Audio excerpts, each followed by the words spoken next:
Alden, anong oras ba tayo magkikita? Can you wear brown too? Tsaka, para maganda yung picture natin. Alden, anong oras ba tayo magkikita? Can you wear brown too? Tsaka, para maganda yung picture natin.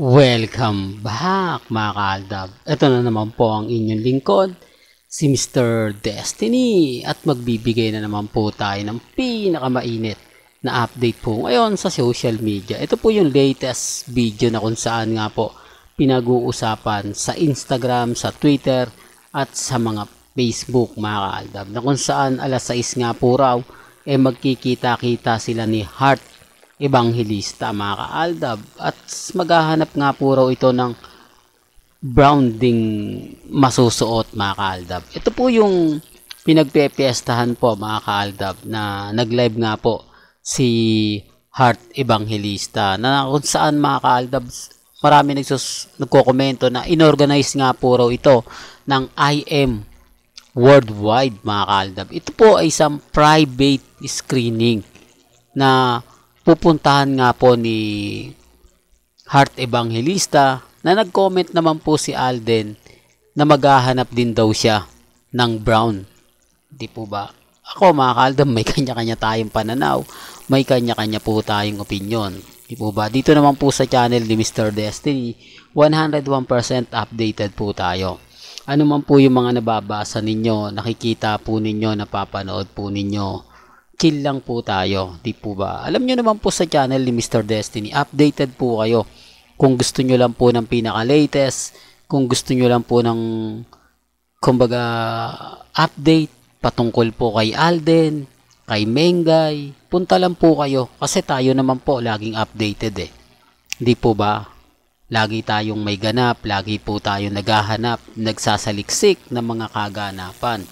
Kaya nga po yung iba nagugulat bakit tayo na mas madali tayo nakakuha ng impormasyon, kasi nga po exclusive lang po kasi talaga tayo kila Mengay at kay Alden. Kumbaga dun lang po talaga tayo nakapokus at hindi po sa ibang mga artista. Yan ang isa sa kagandahan po sa channel ni Mr. Destiny. Lahat po ng mga gusto nyo mapanood, mapakinggan patungkol po kay Mengay, patungkol po kay Alden, pupunta lang po kayo dito. Di po ba? Dito naman po 101% na ano man po yung mga nababasa ninyo, napapanood, napapakinggan, ito'y base rin po mismo sa social media. Base rin po ito mismo sa mga napapanood po natin at napapakinggan. Yan ang isa sa kagandahan nyo po sa channel ni Mr. Destiny.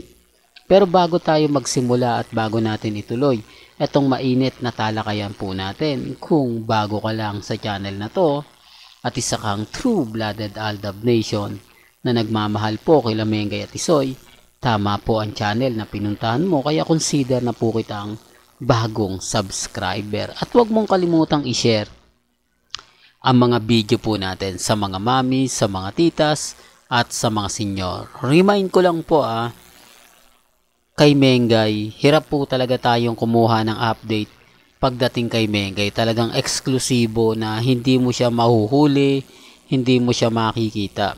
Kumbaga, siya po yung tipo ng artista na sa ngayon na hindi siya mahilig mag-update. Hindi siya mahilig magbibigay ng mga post.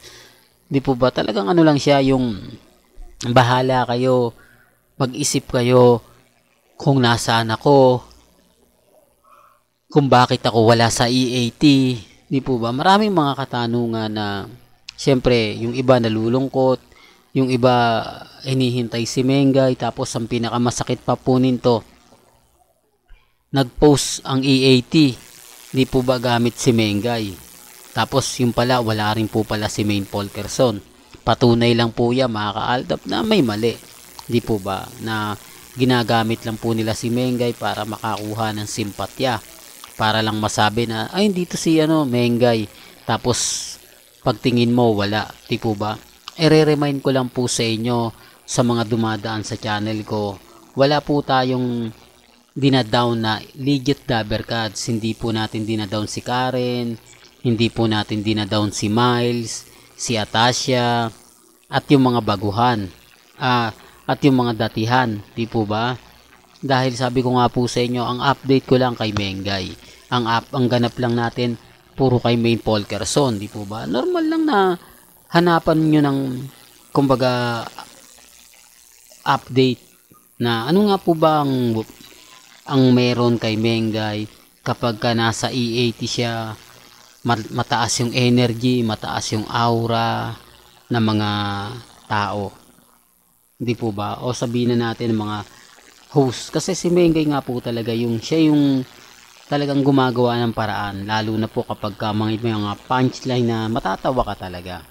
Hindi po ba? Gaya nga na sinabi ko, ramdam din ito ni Henyo Master Joey De Leon.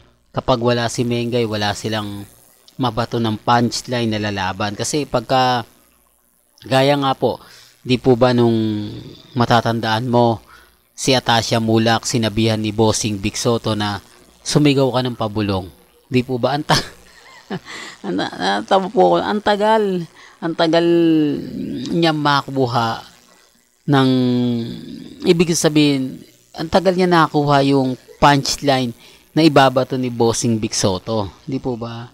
Yan ang sinasabi natin mga kaaldab na hirap sila. Kumbaga, hindi nila agad-agad nagigets o nakukuha yung punchline na gustong gawin o gustong ipakita ni Bossing. Pero kay Menga yun, matik na yan, saglit lang yan, di po ba? Hindi ko naman po dinadown si Atasha.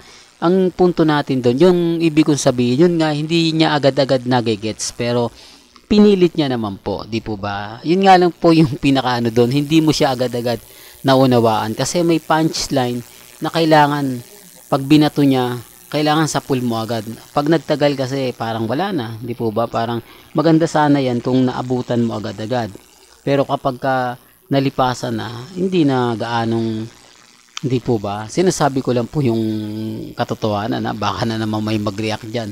Sabihin, ako, binabash mo, dinadown mo lang si Atasha. Hindi po, mga kaaldab. Sabi ko nga po sa inyo, yun lang naman po, mga kaaldab, yung nakikita ng mga netizen kung bakit kapag wala si Mengay, parang may hinahanap sila. Parang kulang. Di po ba? Pero gaya sinabi ko, may kanya-kanya tayong pananaw. Baka sabihin nyo, kasi Alden, main fanatics ka eh. Si Mengay lang nakikita mo. Di po ba? Kaya nga po, hindi na tayo nagre-react.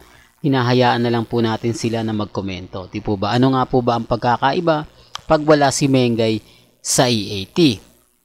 Di po ba? At babalikan lang po natin to. May mga kaganapan nga po na lagi kong pinapaliwanag at lagi kong sinasabi. May mga bagay-bagay na bahala po kayo mag-react, bahala po kayo magkomento.